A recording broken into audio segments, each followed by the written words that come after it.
agradecemos su presencia a esta conferencia de prensa que encabeza la licenciada Ernestina Godoy Ramos, Fiscal General de la República. Le acompañan el doctor Raúl Armando Jiménez Vázquez, titular de la Fiscalía Especializada de Control Competencial, así como el doctor David Bone de la Garza, titular de la Fiscalía Especializada de Control Regional. Tiene el uso de la palabra la licenciada Ernestina Godoy Ramos, Fiscal General de la República.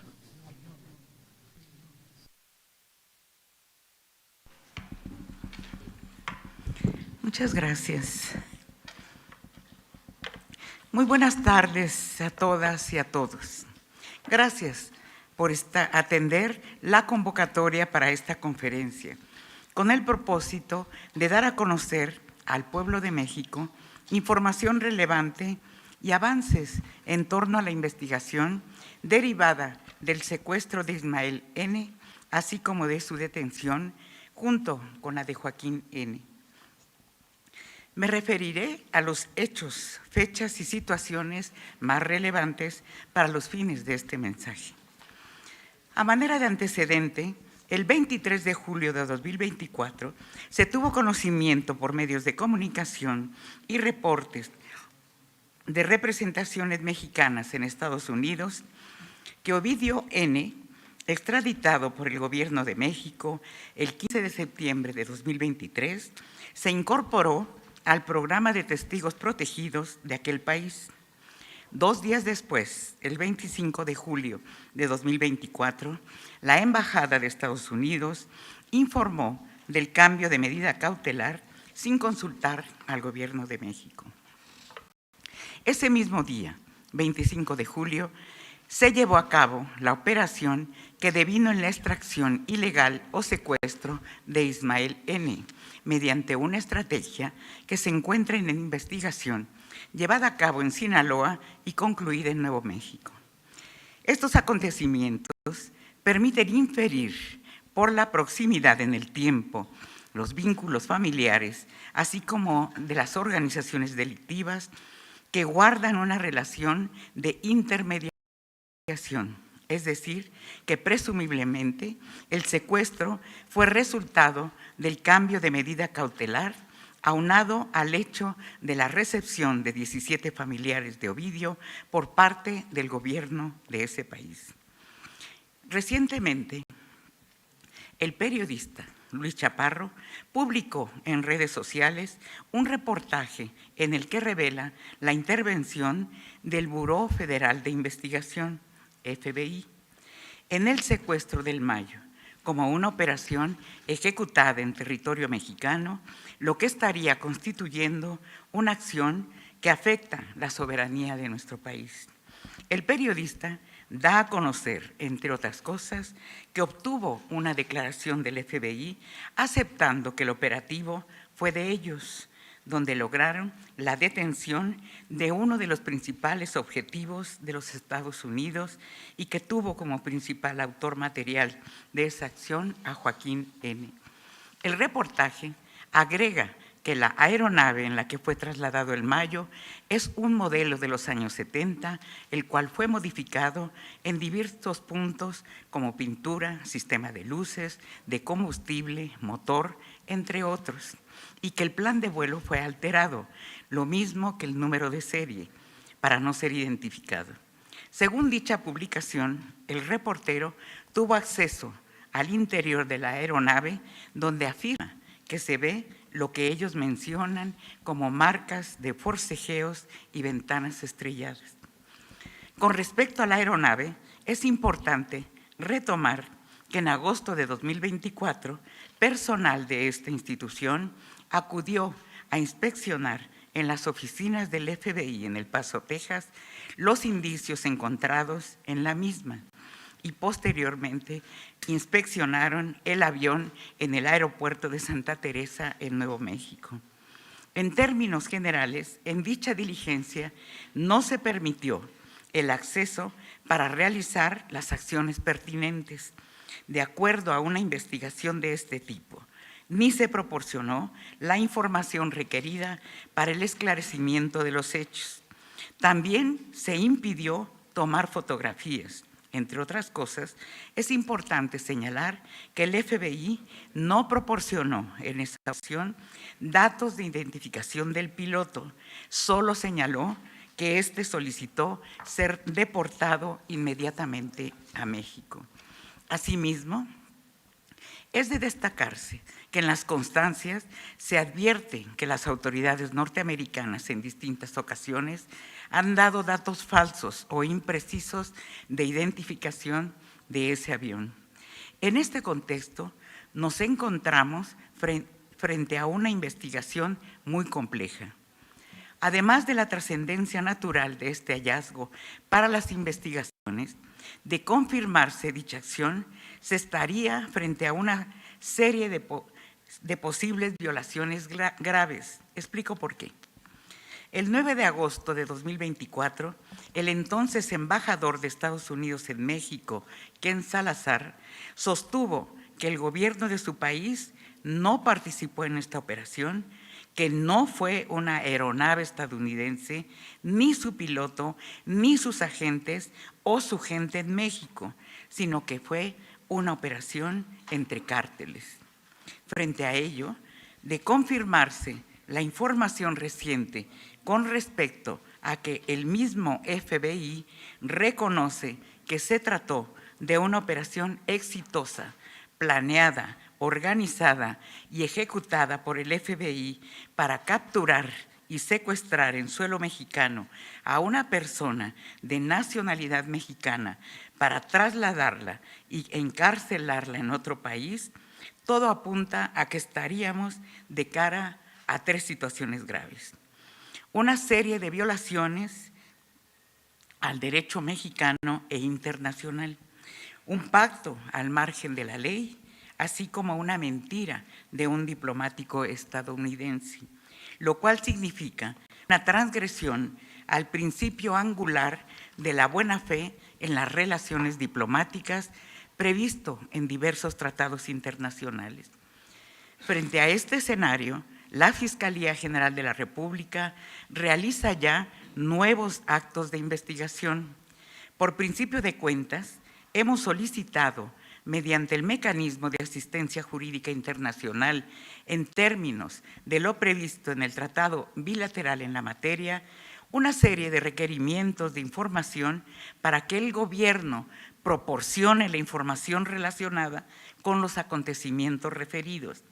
Es importante recordar que desde que ocurrieron los hechos, el 25 de julio de 2024, la Fiscalía General de la República ha iniciado 7 carpetas de investigación relacionadas y derivadas con este caso, por los siguientes hechos posiblemente constitutivos de delitos: el homicidio de Héctor N., el secuestro de Ismael N., la desaparición de 2 escoltas de Ismael N. y contra la Procuración de Justicia por alteración de la escena del crimen y diversas negligencias ministeriales del fuero común. En todas estas indagatorias se han realizado un total de 153 entrevistas, 1,288 informes, 124 dictámenes en diversas especialidades, así como una gran cantidad de actos de investigación, entre los que se encuentran solicitudes de asistencia jurídica internacional y la solicitud de extradición de Ismael N., alias El Mayo, lo cual devino de 3 causas penales relacionadas con el delito de delincuencia organizada con el propósito de cometer delitos contra la salud en territorio mexicano. Frente a ello, el Departamento de Justicia de Estados Unidos notificó la imposibilidad de atender la solicitud de extradición realizada por el Gobierno de México, argumentando que El Mayo está siendo procesado ante una corte de distrito de ese país. Como resultado de las investigaciones, entre otras conclusiones parciales, se ha logrado identificar el lugar donde se llevó a cabo la reunión en la que Ismael N. fue privado de su libertad junto con 2 de sus escoltas, actualmente desaparecidos, y donde presuntamente Héctor N. fue lesionado y que posteriormente provocó que perdiera la vida. Asimismo, el aeropuerto donde despegó y aterrizó la aeronave en la que fue transportado Ismael N. a los Estados Unidos de América. Ya identificamos también a la persona que lo pilotó, precisando que la pista de donde despegó no contaba con la autorización para operar. Además, se acreditó que esta aeronave presenta sus medios de identificación alterados. También es de destacar que Servicios a la Navegación en el Espacio Aéreo Mexicano proporcionó el audio del momento en el que el piloto de la aeronave que transportó a Ismael N. solicitó a la torre de control del aeropuerto de Ciudad Juárez, Chihuahua, código transponder para ingresar a los Estados Unidos. Además, a través de dictámenes periciales en materia de audio, se logró la identificación del piloto. Asimismo, fue posible establecer que la declaración jurada de Ismael N. ante notario público de Texas narró los hechos ocurridos y fue desahogada conforme a la normatividad de ese país. Las investigaciones continúan. Ahora se tienen contempladas ya diversas investigaciones, diligencias, actos de investigación.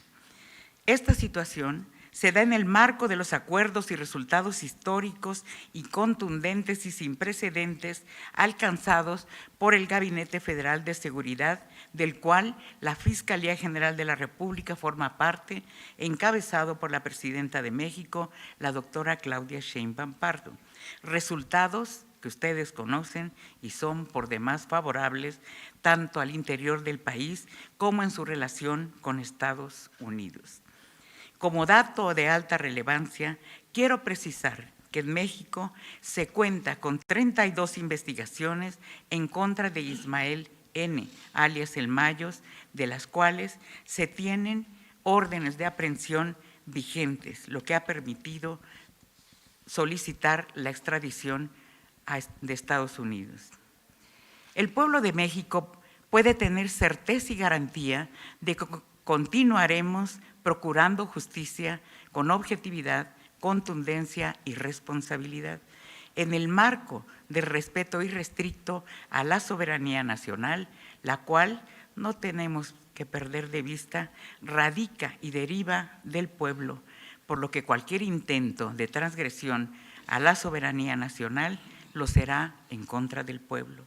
Podemos concluir que de establecerse la participación de agencias extranjeras en el hecho investigado, se puede acreditar algún grado de responsabilidad en contra de las personas que resulten en nuestra investigación. Muchísimas gracias. Bien, ahora pasaremos a una serie de preguntas y respuestas. Iniciamos con René Cruz, de MBS Noticias.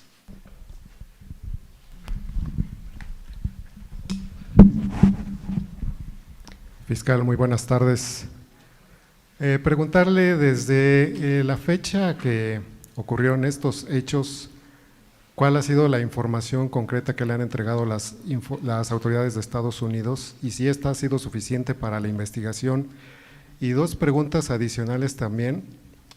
Hablaba usted de que un diplomático, pues de cierta forma, brindó información falsa en este asunto.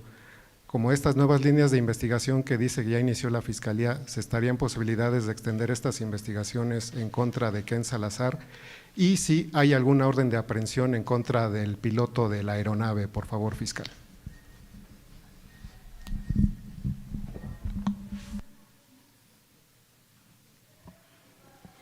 A ver, la información que hemos recibido de Estados Unidos ha sido una información parcial, insuficiente, que quisiera que el doctor Raúl Jiménez nos ampliara esta información de cuántas veces hemos solicitado que se complemente esta información desde el momento de la detención o del secuestro del Mayo, ¿sí? Sí, estamos hablando de, obviamente, lo mencioné en el mensaje, de posibles responsabilidades de Ken Salazar, ¿no? ¿Sí? Entonces, si nos quieres ampliar el tema de la información, las solicitudes de información que hemos hecho. Sí. Con mucho gusto, señora fiscal. Muy buenas tardes a todas, a todos.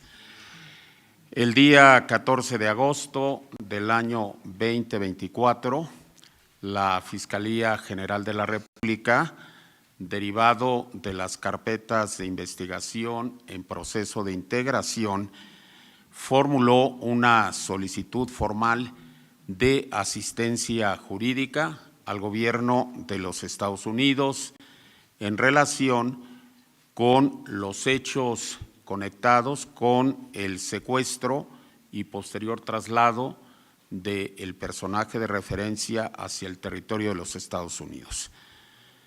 En esta solicitud primigenia original se plantearon específicamente 11 temas informativos de interés para la Fiscalía y en particular para continuar con la labor ministerial de indagatoria sobre los hechos.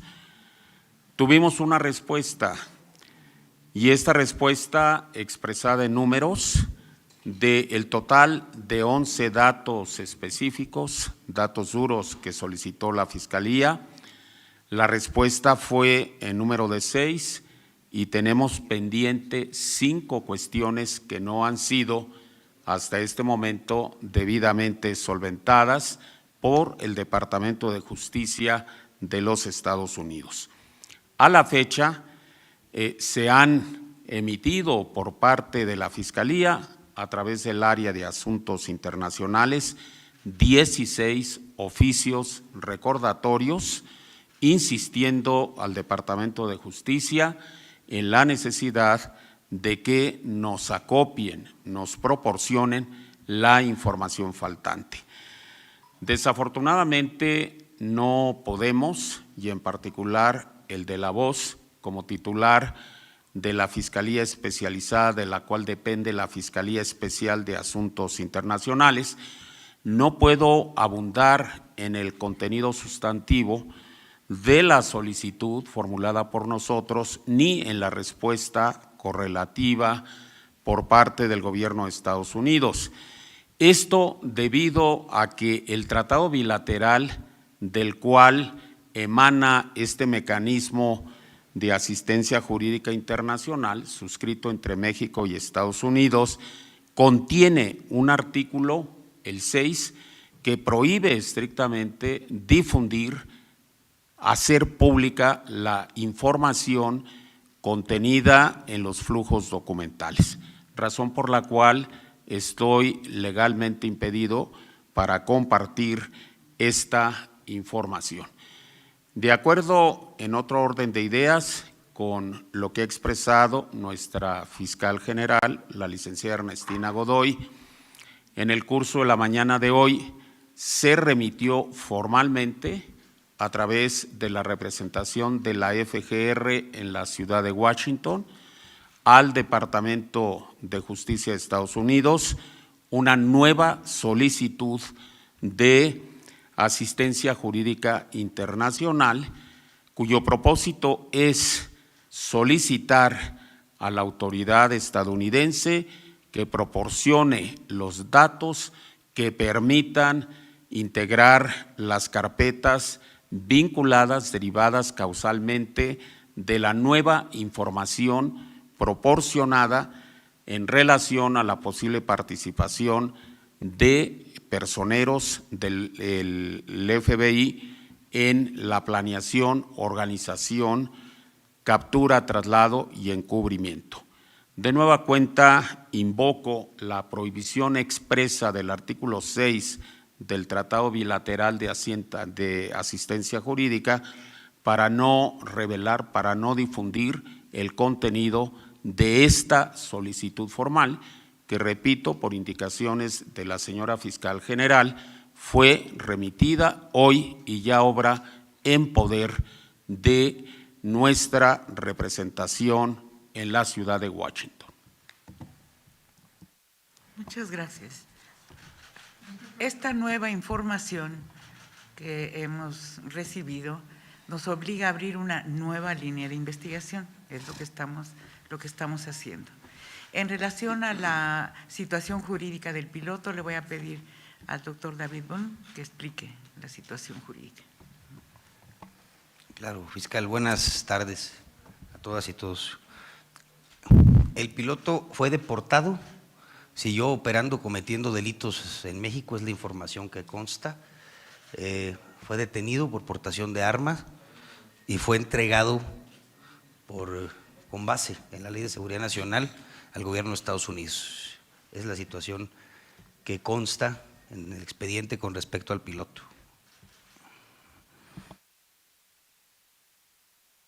Ahora pasamos a la pregunta de Salvador Martínez, de Canal 11. Fiscal, buena tarde. Hay quienes señalan que todo esto es una trama para proteger al Mayo Zambada. Ustedes han dicho que de alguna manera también, ustedes han aclarado que aquí tienen diligencias y investigaciones que enfrentar. ¿Qué opinión le merecen estas opiniones al respecto? Como lo comenté, tenemos investigaciones integradas, carpetas integradas con pruebas suficientes que permitieron la obtención de varias órdenes de aprehensión, ¿sí?, que incluso están vigentes. Nosotros nadie está protegiendo a esta persona, está investigada, tiene órdenes de aprehensión, por eso hemos podido solicitar la extradición, porque existen órdenes de aprehensión por delitos cometidos en el país, ¿sí? Nos han negado la extradición argumentando que está siendo ya procesado. Hemos solicitado también que, dado que está siendo procesado en los Estados Unidos, pueda ser procesado por los delitos cometidos en México. Esa es una diligencia que ya también hicimos. O sea, es una persona que está investigada y con órdenes de aprehensión vigentes en el país. No hay ninguna protección de ningún tipo. Bien, pasamos con Manuel Espino, del diario El Universal.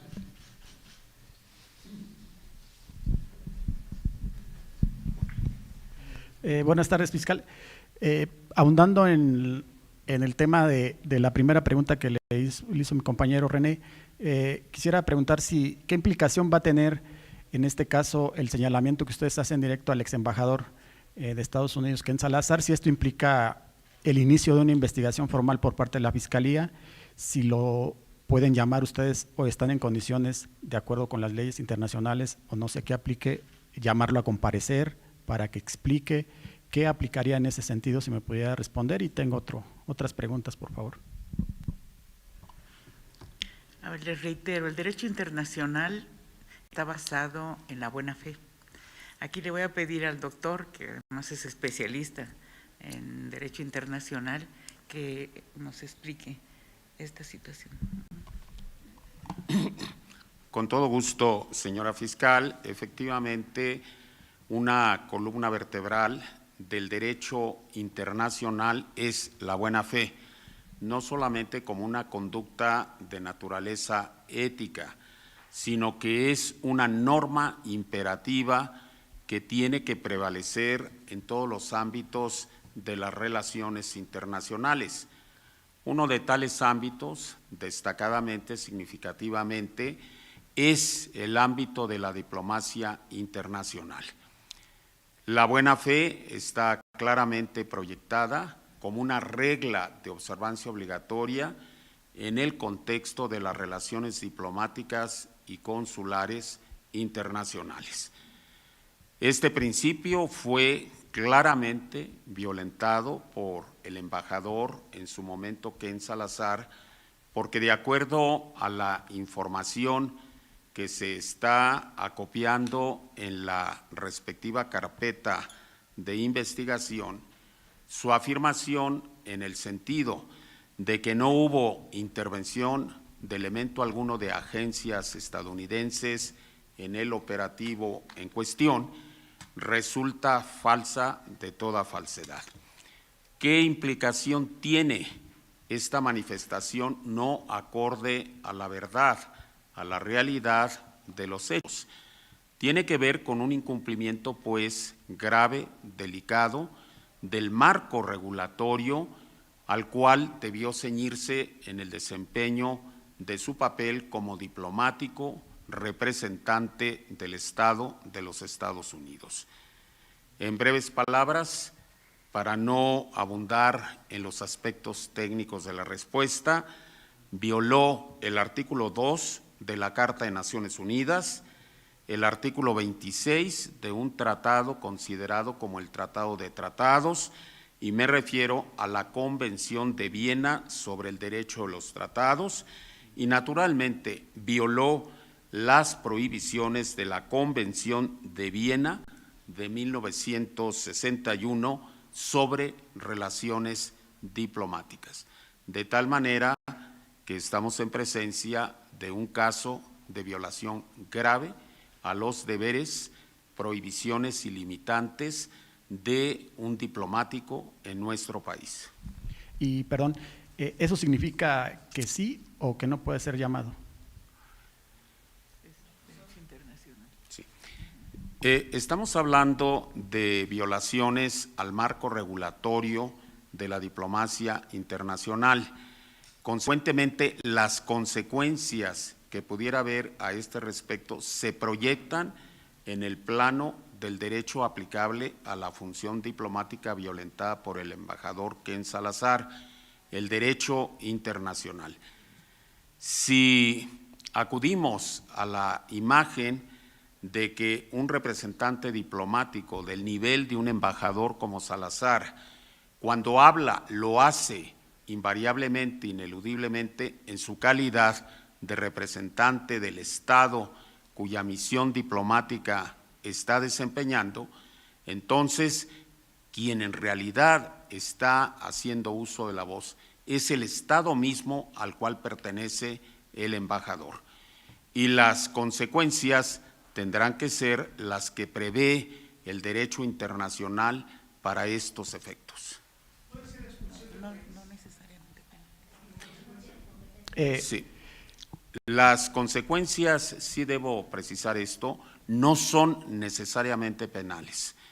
Y no lo son, número uno, porque los embajadores en el desempeño de su representación diplomática gozan de lo que se conoce técnicamente en derecho internacional como la inmunidad diplomática internacional, de tal manera que lo que ocurre en el desempeño de su función no puede ser investigado, perseguido o castigado. Ahora bien, es importante subrayar que de ninguna manera esto implica o conlleva algún señalamiento o presunción en el sentido de que al mentir el embajador Ken Salazar automáticamente estaba asumiendo la calidad de copartícipe o corresponsable en lo que ahora presumiblemente se está evidenciando como un operativo por parte de la agencia norteamericana del FBI. Lo que se le reprocha al embajador Salazar es que se condujo con falsedad y en virtud de lo anterior violentó, contravino y atacó el marco regulatorio de la diplomacia internacional. Fiscal, también preguntarle, mencionaba usted de las 7 carpetas de investigación, si nos puede precisar el número de órdenes de aprehensión y si dentro de estas órdenes de aprehensión, bueno, ya sabemos que está, por ejemplo, Joaquín Guzmán y otros implicados del cártel de Sinaloa, pero de funcionarios, en este caso de la fiscal o procuradora del estado de Sinaloa, ella tiene orden de aprehensión.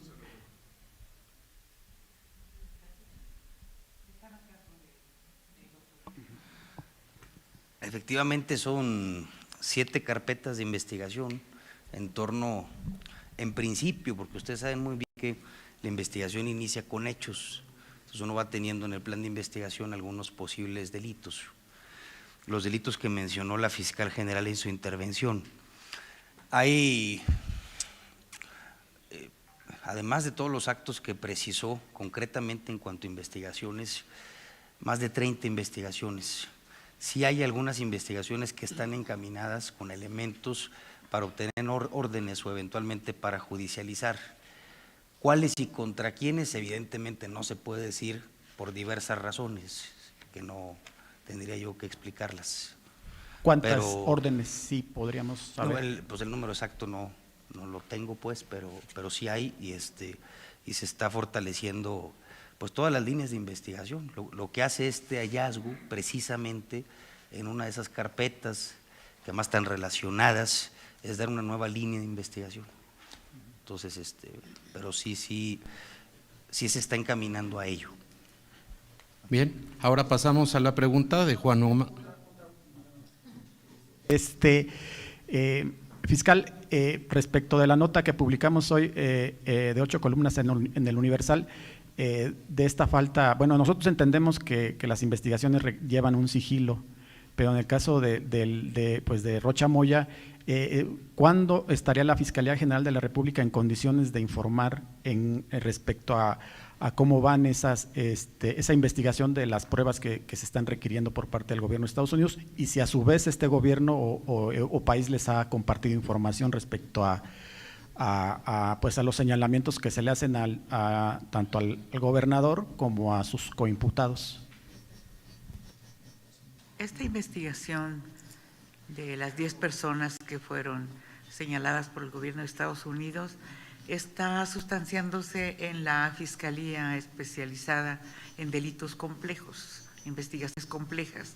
Entonces le voy a pedir a David lo que podemos informar. Claro, Sí. fiscal, por supuesto.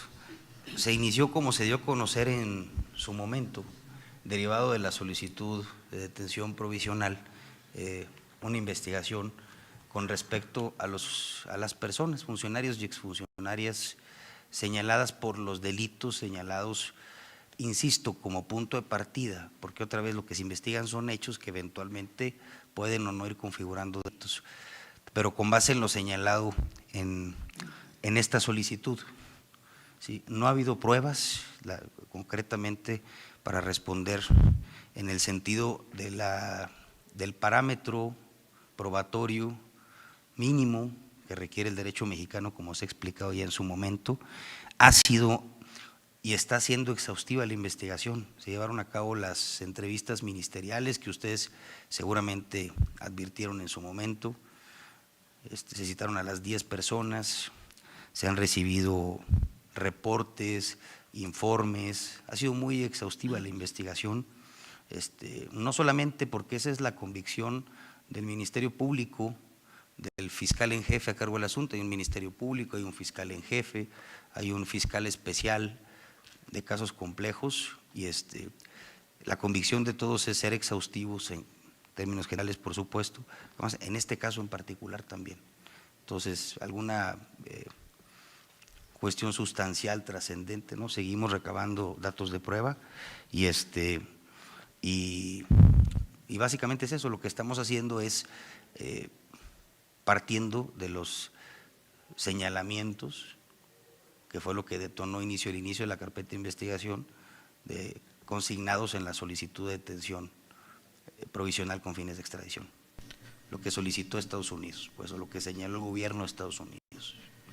Bien, pasamos a la pregunta de Juan Omar Fierro de Aristegui Noticias. Fiscal, buenas tardes, fiscales también buenas tardes.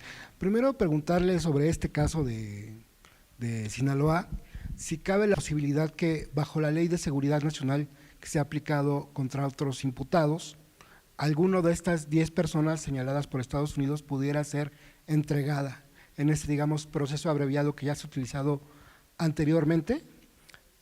Y también si en estas investigaciones en las que usted está hablando se ha profundizado en, digamos, los bienes o el manejo financiero de estas personas señaladas, ¿no? Porque si se han investigado sus cuentas bancarias, de su red familiar, porque pues, sabemos que el delito de lavado de dinero no lo hace una sola persona, sino que debe contar con una red, digamos, familiar o de confianza para hacer este delito. Entonces, saber si estas 10 personas, incluyendo el gobernador con licencia, están siendo investigados en sus finanzas.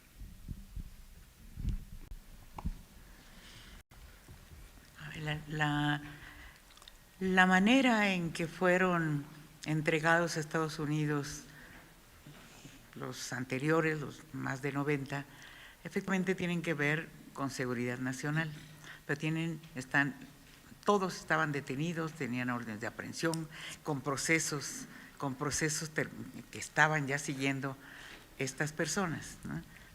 Aquí lo que nos están pidiendo es una detención para efectos de extradición, como una medida urgente, que se ha pedido que expliquen por qué es urgente, ¿no? Están siguiendo, estamos esperando, están siguiendo la ley de extradición, que es otra cosa, ¿no? Entonces, ahí para que quede claro. Por otro lado, la investigación que se sigue contra las 10, en relación a las 10 personas, son únicamente de los delitos que fueron señalados por Estados Unidos, ¿no? Sí, no más delitos. No hemos ampliado la investigación a otros delitos. Están señalados los delitos por los que ellos dicen que nosotros debemos pedir la orden de aprehensión, ¿sí? Y esos son los delitos. No hay delitos que nos lleven a hacer este tipo de investigación que está señalando, Omar.